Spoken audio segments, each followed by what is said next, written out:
So if you're a newer white belt doing jiu-jitsu and you're trying to break the guard from this low position and you're constantly setting it up, getting pulled down, getting your posture broken, or right when you get into the position you get knocked over, if that's happening to you, then I got a few tips to show you on how to use that particular position, and hopefully this video is helpful to you. The other day I was doing a private lesson with a white belt and he was having trouble with this particular position. Now, I'll say it this way, when we're breaking the guard, I personally, if I can, I like to do a standing guard break, right? But a lot of times early on, especially as you're getting comfortable, it's more comfortable to be down here. And when I say comfortable, I mean comfortable with jiu-jitsu. It's a little bit more comfortable, a little bit easier to pass or to break the guard low rather than having to stand up and then have that kind of balance. That takes a little bit of time, but we can use this position. And again, some people get incredibly good at this position. They still use it at very high levels.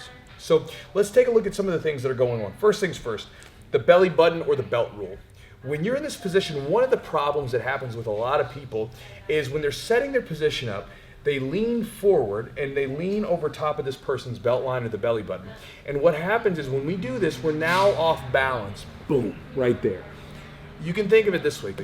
When we do sweeps, for instance, like let's say if we're doing a scissor sweep, let's turn slightly this way so they can see your hips.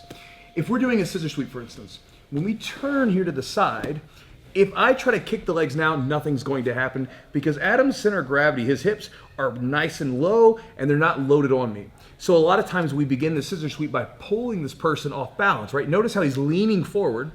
He's now leaning over top of me. Now we can sweep the legs, okay?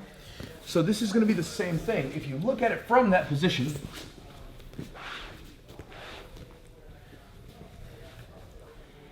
if I'm sitting back, I'm good. But if I begin to lean forward, right, to try to put my hands in position, I'm just in the position just like the scissor sweep. I'm off balance. I'm not sitting on my hips. Now he pulls me in and breaks my posture. So number one, belt line, belly button rule, okay? The next one, I've shown this before on the channel, is about locking the arms out. Here and here, okay? We get in position. Now the last one, and this is a simple one, it's a simple little detail, but this is something a lot of people miss. When they bring that knee in, a lot of times they bring that knee right behind the hips like this, and then they get knocked off balance with like something like a flower sweep. He'll grab my sleeve and then kick the leg over, boom, right there, and takes me over. This happens because we're breaking a sort of a fundamental rule where we never want our base to become too narrow. So for instance, if we're doing like side steps or on the feet, we never want our feet to come together because I'm off balance, right? And this is gonna be the same thing here from this position where I don't wanna bring my knee in and then step out because there's gonna be a moment where I'm now off balance. So what we do instead is we take our knee back and then step in. And again, you can think of it, this is how we move. For instance, if I'm stepping forward, I push off my back leg to stay in my stance. If I go backwards, I push off that foot. If I go to the side, I begin to move here. So I'm always stepping, but I'm always keeping my base fairly wide. And so it's gonna be the same thing there. When we step back, we're here in position, we step out and then in. And so what that looks like is this. So we're here, we lock our arms in position, push, and again, step out, behind, and then we begin to push. Now with the push, we wanna make sure that our arms are locked in place. Again, in the old video that I was talking about, it's like you're bending the bar when you're bench pressing.